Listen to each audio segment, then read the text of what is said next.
Foi. A paz do Senhor para a igreja. Bom dia para quem está em casa cultuando conosco nesse domingo que nos fez do Senhor. Hoje é o encerramento do mês da família na nossa igreja. E muitas igrejas fazem do mês de maio o mês da família. E dentro desse contexto de família, eu trouxe um texto que fala de uma família conflituosa. Aliás, quando a gente olha as famílias do Antigo Testamento, a maioria é muito conflituosa. Porque isso é comum. Talvez porque haviam muitas esposas, muitos filhos e concubinas. Se com uma família monogâmica, como é aqui a nossa, os conflitos acontecem, eu imagino numa família poligâmica. Aí é que a coisa fica mais difícil ainda. Mas conflito não tem tamanho de família. Família pequena, família grande, os conflitos acontecem. Então, vamos ao texto, porque toda a Escritura nos ensina, toda a Escritura, inclusive nos conflitos, ela nos ensina a lidar com os conflitos e nos mostra que não somos únicos, que todo mundo passa por coisas nessa vida. O texto que nós vamos trabalhar hoje, ele está no livro de Gênesis, capítulo 33, de 1 a 17. É um capítulo até curto, daria para ler todo, mas o nosso tempo é curtinho. Aí vamos ler de 1 a 17, que vai mostrar para a gente o que deve ser falado. Eu vou ler por ali, que a minha versão é um pouquinho diferente da versão que está aqui. Quando Jacó ergueu os olhos, viu que Esaú se aproximava, e com ele 400 homens. Então, repartiu os filhos entre Lia, Raquel e as duas servas. Pôs as servas e seus filhos à frente, Lia e seus filhos atrás dele, e Raquel por último. E ele mesmo, adiantando-se, prostrou-se em terra 7 vezes, até aproximar-se do seu irmão. Então Esaú correu ao encontro dele e o abraçou, pôs os braços em volta do pescoço dele e o beijou, e eles choraram. Daí, levantando os olhos, Esaú viu as mulheres e os meninos e disse: quem são esses que estão com você? Jacó respondeu: os filhos com que Deus agraciou esse teu servo. Então se aproximaram as servas, ela e seus filhos, e se prostraram. Chegaram também Lia e seus filhos e se prostraram. E por último chegaram José e Raquel e se prostraram.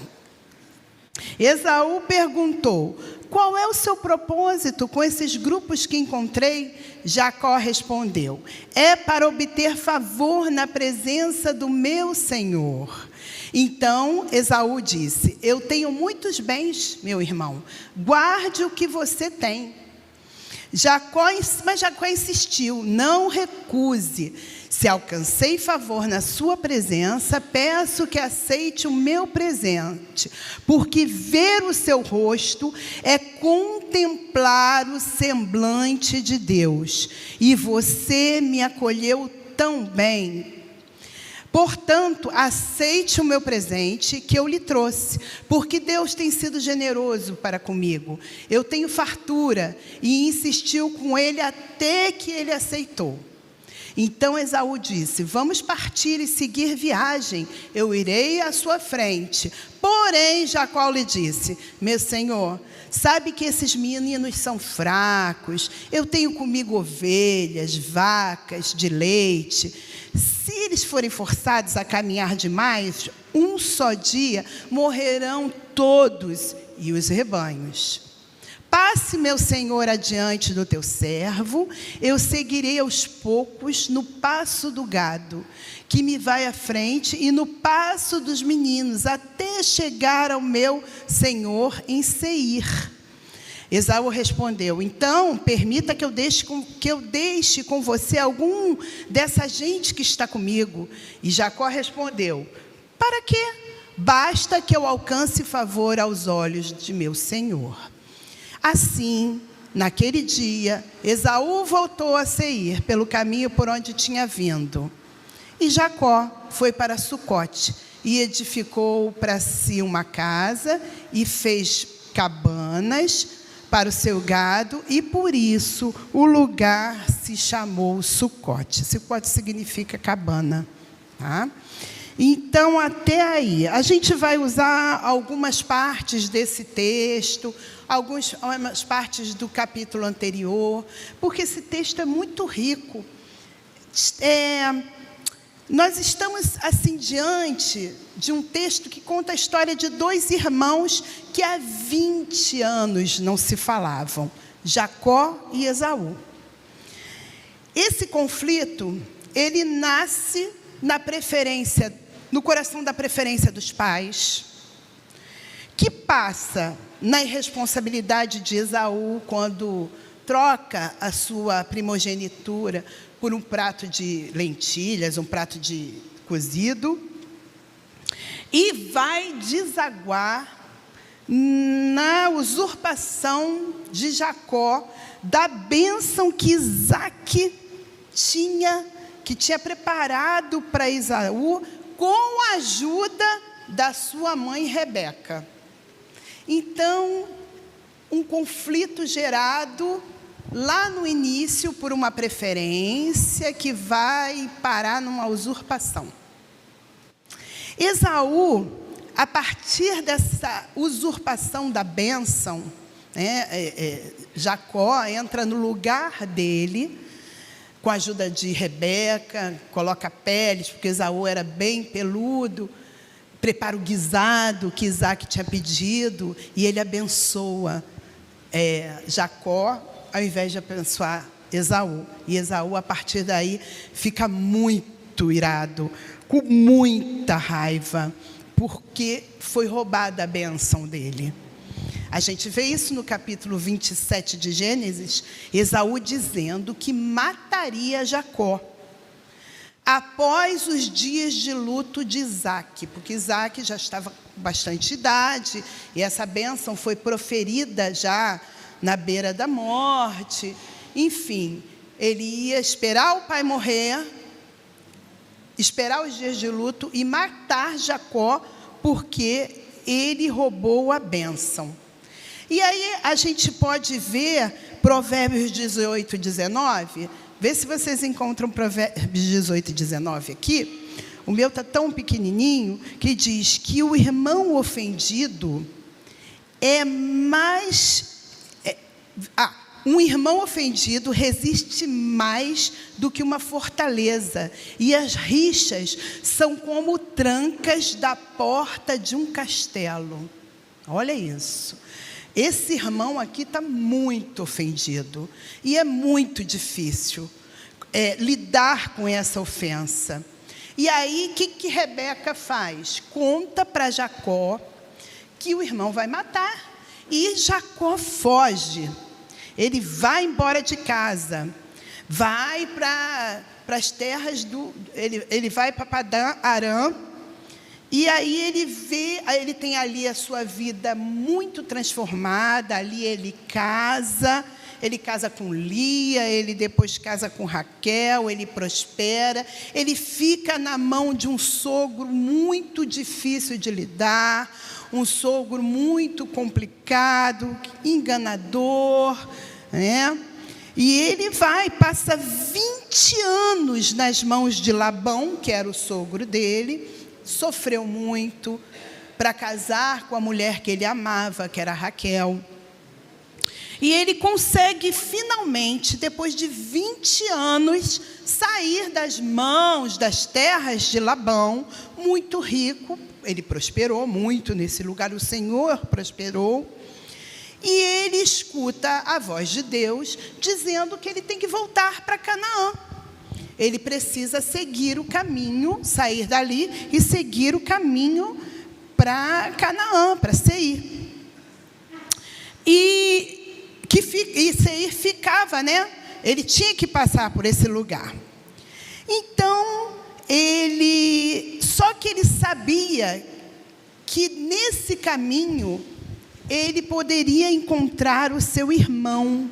Ele já estava na direção da terra de Canaã, terra que o Senhor prometera aos seus antepassados, com muito medo do seu irmão Esaú. A gente vê o medo dele já exemplificado no capítulo 32, o capítulo anterior.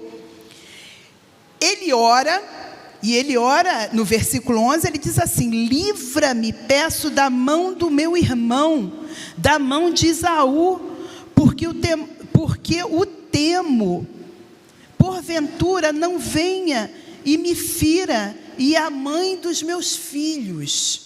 Então ele estava com muito medo de encontrar o irmão dele, e ele começa a se organizar, porque Jacó era muito estrategista. Ele começa a se organizar e manda os mensageiros para falar com Esaú, porque ele sabia que ele passaria muito perto. E aí os mensageiros, quando voltam, eles voltam e deixam Jacó um pouco desanimado. Eles falam assim, no versículo 6 do capítulo 32. Olha, fomos no teu irmão e ele vem encontrar contigo com 400 homens. E aí Jacó ficou mais nervoso ainda. Para que trazer 400 homens de guerra para encontrar comigo? Ele quer me matar. A intenção dele não é das melhores. Então, o que fez Jacó para aplacar a ira desse irmão dele? Ele começa a enviar um monte de presente. Sabe quando a gente faz umas besteiras e aí a gente envia uns presentes? Às vezes o marido, né? O marido vai e faz alguma coisa com a gente, aí daqui a pouco tu vê ele varrendo tudo, lavando a louça, dobrando a roupa. Fica um amor de pessoa, né? E quando eu perturbo o Célio também, eu faço logo uma feijoada, que aí fica tudo certo. Deu uma feijoada para o menino, ele ficou feliz. Aí, foi o que Esaú fez, em outras formas, né? Mandou gado, foi mandando um monte de coisa, foi mandando presentes e foi orando a Deus com muito medo. Aí, no meio desse nervosismo todo, organizando quem ia na frente, quem ia atrás, quem ia no meio, quem ficava por último, ele passa uma noite no Vale de Jaboque, que é uma das passagens mais emblemáticas, né, do Antigo Testamento, e muito falada, em que Jacó, ele passa essa noite e luta com o varão, que é o próprio Senhor em forma humana, e muda, sai marcado na coxa, e isso pode ter, um dos seus significados é a dependência, e sai com o nome trocado, com caráter trocado, mudado. Ele de Jacó passa a se chamar Israel, aquele que luta com Deus, porque ele lutou desesperadamente por sua bênção, desesperadamente. E nós, cristãos, somos chamados de Israel de Deus, porque nós somos dependentes, nós somos marcados, e nós não somos inertes, a gente luta diariamente, a gente está sempre lutando. Então, esse nome é muito, muito correto para nós cristãos, o Israel, aqueles que lutam. Mas a gente luta junto com Ele, porque Ele habita em nós. E, finalmente, a gente chega no capítulo 33, e esse capítulo há várias vertentes para você traçar, várias homilias, mas o que eu quero falar hoje, nesse último dia, de mês da família, dentro desse capítulo, é com foco no perdão. Não importa se a família é grande ou pequena, hoje o nosso foco é o perdão. E esse capítulo inicia com Jacó muito preocupado, olhando Esaú com seus 400 homens. E aí ele começa a dividir o grupo, né? De 1 a 6, a gente vê essa divisão acontecendo do versículo 1 ao versículo 6. E uma divisão que também mostra preferência. Isso precisa ser quebrado na vida das famílias. A preferência entre os filhos marca muito, machuca muito. E claro que eles adoram puxar a preferência para eles. A minha filha fala muito isso. Ela acha que ela é a preferida, mas os dois são muito amados, cada um tem um jeito. Um é mais chegado, um está mais próximo de mim, o outro é mais parecido comigo, mas os dois são amados da mesma forma. E da minha boca eles nunca vão escutar, eu prefiro fulano, nunca. E aí a gente vê que a organização dele segue uma escala de ordem social invertida. Ele vai mandando as concubinas, os filhos das concubinas. Por último, ele coloca a mulher amada e o filho amado, né? Ele coloca Raquel e coloca José. Então, a gente já vê uma preferência. Tipo assim, se morrer todo mundo, pelo menos eu vou tentar salvar a posteridade. Vou tentar salvar aqueles que eu mais amo, que é o meu filho amado, José, né? Então, ele coloca essa hierarquia e ele vai. São preparativos para o encontro, mas ele tem uma bênção, ele tem uma promessa, ele teve um encontro que marcou ele com Deus, e a ideia de encontrar esse irmão, mesmo que fosse com medo, deu a ele uma coragem que fez com que este homem passasse à frente de todo mundo e fosse liderando esse grupo. E ele vai e faz uma reverência 7 vezes, e essa reverência não é feita à toa. Ele está reverenciando o irmão como um senhor, como maior do que ele. Ele passa à frente e ele vai. Então acontece o inesperado, que para hoje, para o nosso trabalho de hoje, o versículo 4 vai ser o nosso maior foco, o versículo-chave. O inesperado acontece no versículo 4. O que acontece nesse versículo? Olha lá. Então, Esaú correu-lhe ao encontro e abraçou, e lançou-se sobre o seu pescoço, e beijou, e eles choraram. É o versículo que espelha o perdão. Um perdão que demorou 20 anos para acontecer. Quem tem filhos, quem tem irmãos, primos, a gente, quando brigava, a mãe, o pai, a avó, quem cuidava da gente, ou até mesmo na escola, fazia abraçar. Abraça seu irmão, fica abraçado com ele até passar. Ou tinha um outro momento que era, os dois brigaram, os dois vão apanhar, aí as pessoas se uniam na dor, né? Já que apanhava todo mundo, vamos apanhar todo mundo, nós vamos ficar unidos contra a nossa mãe que nos bateu. O meu neto também faz essas coisas. Outro dia ele bateu no coleguinha dele, no melhor amigo dele, no Guilherme. Aí no dia seguinte ele chegou com o pirulito, abraçou o Guilherme, pediu desculpa a Guilherme. Guilherme foi, bateu nele no mesmo dia. Aí no dia seguinte chega Guilherme com uma bolsinha de festa, cheia de coisa dentro, E os dois são super amigos, ontem estavam juntos brincando. É fácil, né? É fácil abraçar o amiguinho, abraçar o irmão. Difícil é abraçar o perdão com consciência. É entender que o outro tem limite e que a justiça com as próprias mãos, que a gente gosta de fazer, ou a nossa justiça, aquela que a gente acredita como perfeita, que não é a de Deus, só serve para alimentar e fazer nova dor, um ressentimento profundo, e um ressentimento que fica cada vez mais pesado. Perdoar não é fácil como a gente abraçar o coleguinha como a nossa mãe fazia com a gente, ou o nosso irmão, ficar de barriga com barriga até pedir desculpa, e a gente começava a rir, né? Começava a rir porque não aguentava ficar de barriga com o irmão. Perdoar é um ato de graça.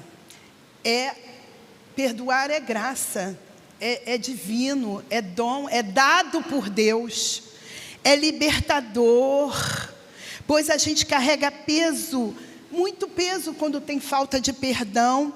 Nós carregamos a nossa ferida e a gente carrega a pessoa junto com a gente. É muito peso. Perdoar nasce no coração de Deus e é colocado no nosso coração por Ele. O perdão que foi para o coração de Esaú não foi dele. Esaú não era. Jacó era um homem de Deus, Esaú não, era um homem do mundo. Embora os dois com origem semítica.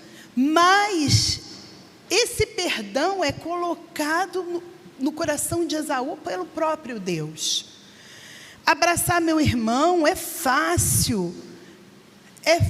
Abraçar o coleguinha é fácil.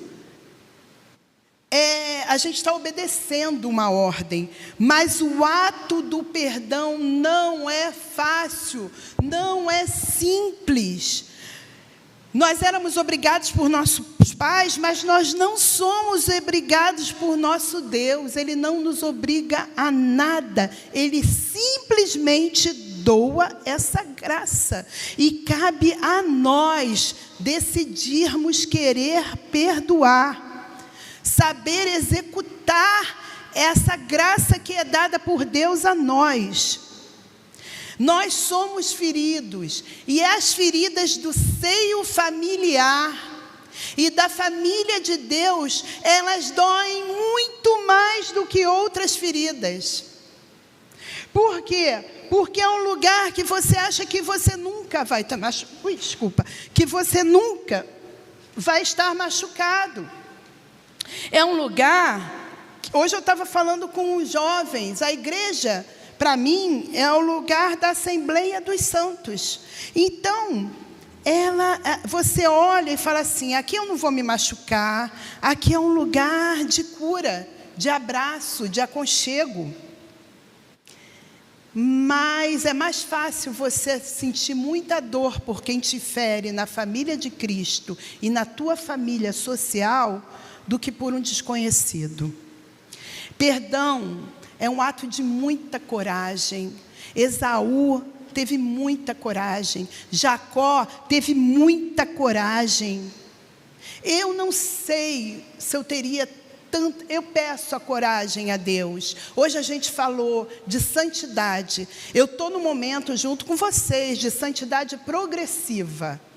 Sendo lapidada, sendo moldada por Deus, para que um dia eu chegue à perfeição.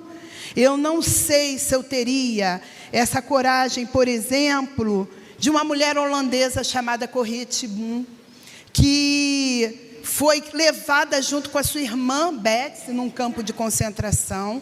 A irmã dela morre e mais tarde, numa palestra, o carrasco nazista que matou a própria irmã está lá e ela perdoa. É um perdão muito grande, é muito cheio do coração de Deus. Jacó, ele teve coragem de chegar a Esaú, e ele sabia que ele estava muito errado. E, por sua vez, Esaú tinha levado 400 homens, mas não era à toa. Mas eles se olharam. Jacó precisava passar por esses 20 anos de luta nas mãos de Labão, com a culminância em Peniel, em que ele luta com Deus e que vê Deus face a face. Ele fala que viu Deus face a face, para que ele fosse mudado, para que o seu caráter fosse mudado, para que a cobiça, o egoísmo, a distorção de caráter, o orgulho, tudo isso fosse mudado. Ele precisava passar por isso tudo para ser Israel e ser transformado. Não foi por medo, mas sim por muito respeito, no momento de autoridade, que Israel inclina-se 7 vezes na frente do irmão. Esse encontro de Esaú e de Jacó foi providência de Deus, foi providência divina. O que poderia ser um derramamento de sangue entre eles, foi um derramamento de lágrimas, porque eles choraram. O versículo-chave fala que eles choraram.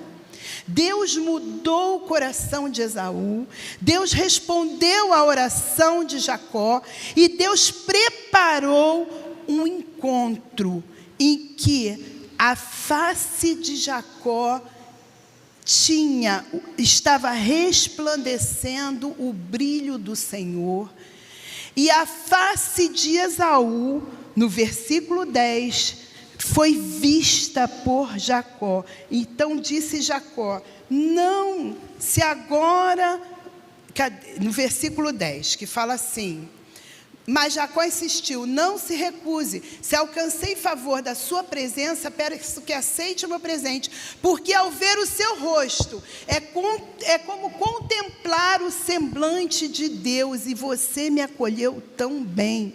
Olha isso, um viu no outro a face do Senhor.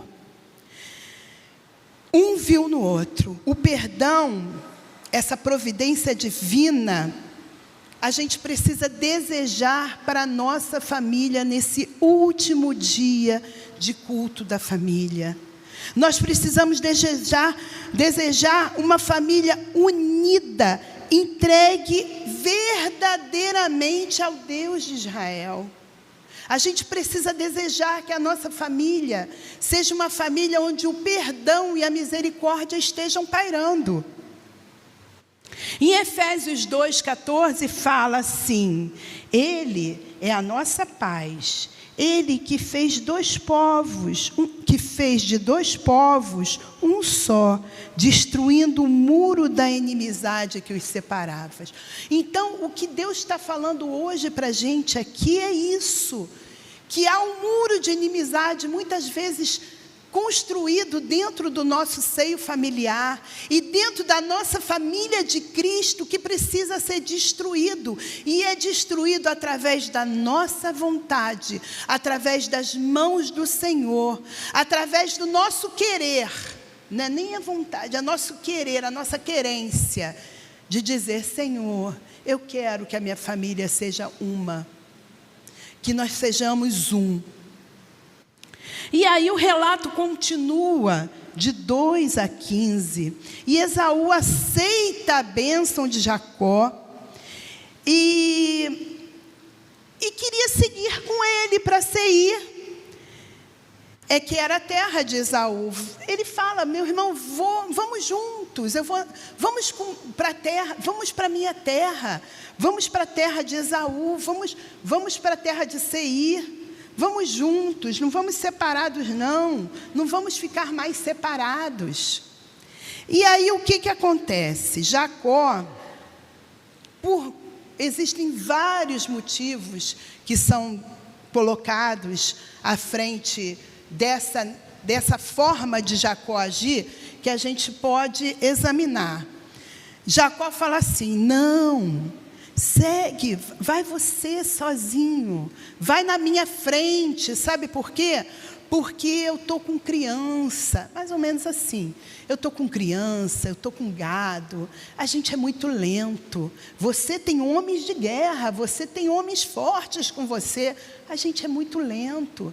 A gente vai cansar, vai acabar morrendo.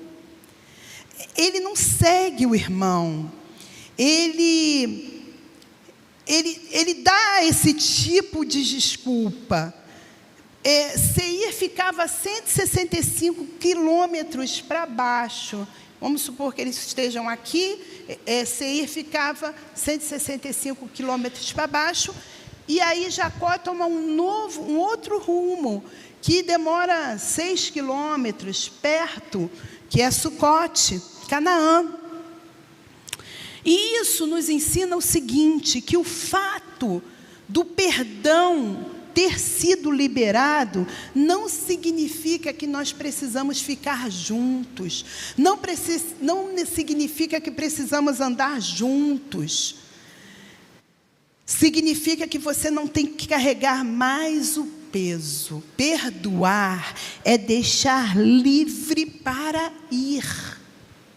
Perdoar não é mais segurar aquilo para você, não é mais segurar a pessoa para você.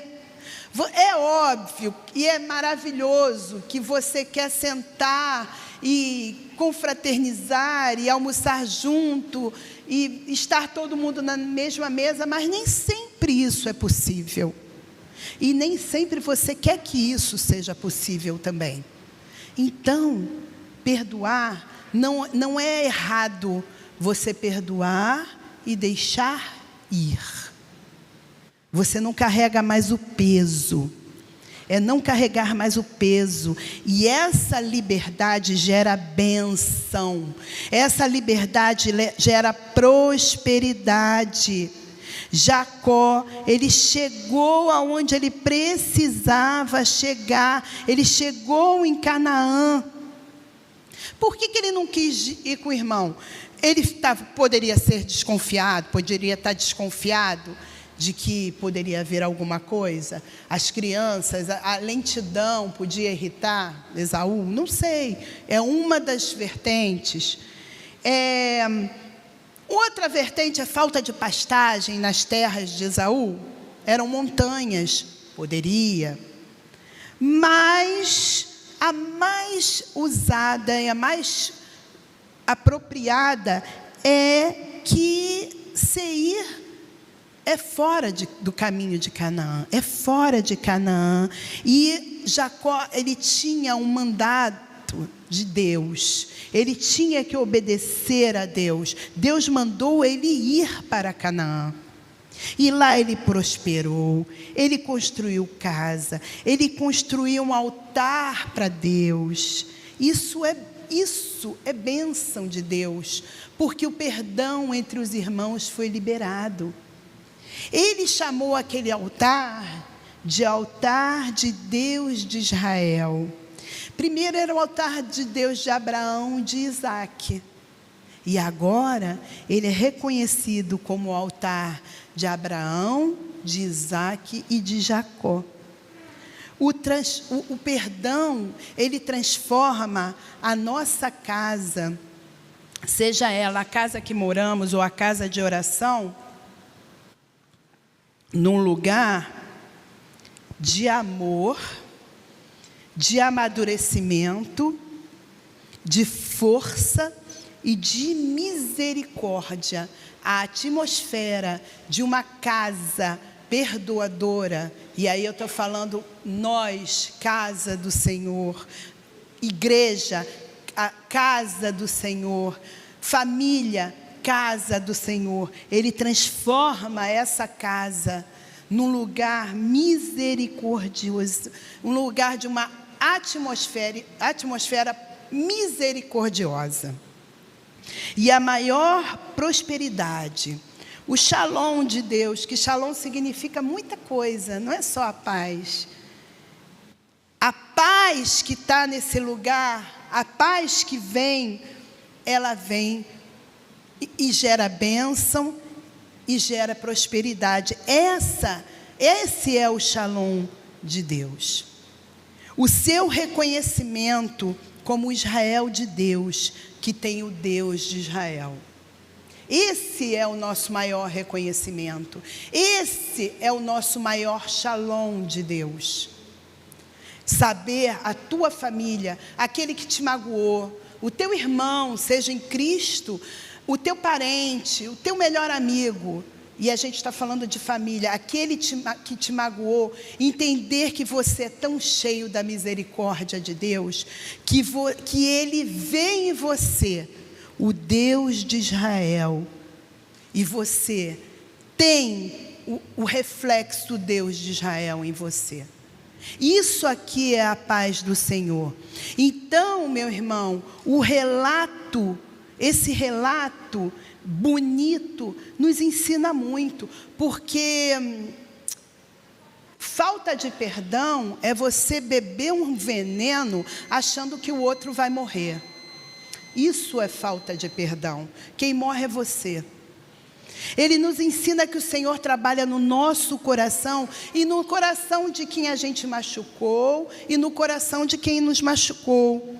Um bom exercício, e o Senhor manda a gente fazer isso, é confessar os nossos pecados. Eu sempre falo para os jovens que oração é como se fosse uma carta para Deus falada. A gente faz a doxologia falando que Deus é maravilhoso, especial, Senhor dos senhores. E aí vem o desenvolvimento e por fim a gente assina com um nome que não é nosso, que é o nome de Jesus. Façam uma carta para Deus, escrita ou falada. Confessa e diz o que te incomoda. Fala do teu coração em formato de carta. Diga a verdade, o que você sente, a tua raiva, a tua indignação, a tua frustração, a tua dor.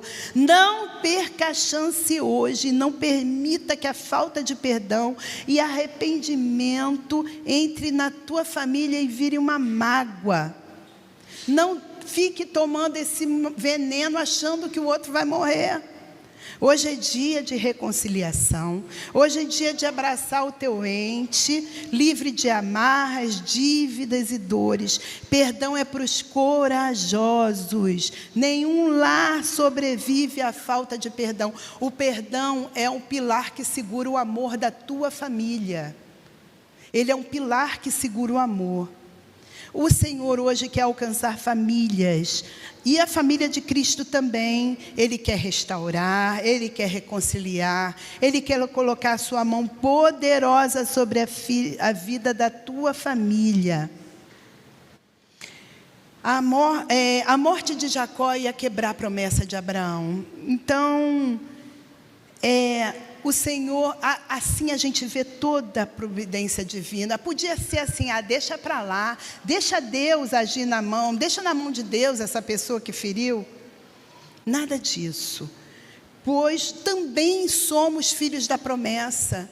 A promessa de Abraão nos alcança. Benditas serão todas as famílias da terra. E nós somos família da terra. Então busque a face de Deus. Busque o amor de Deus. E peça que a tua família seja reconciliada. Que o perdão seja derramado dentro de alguma casa, da tua casa.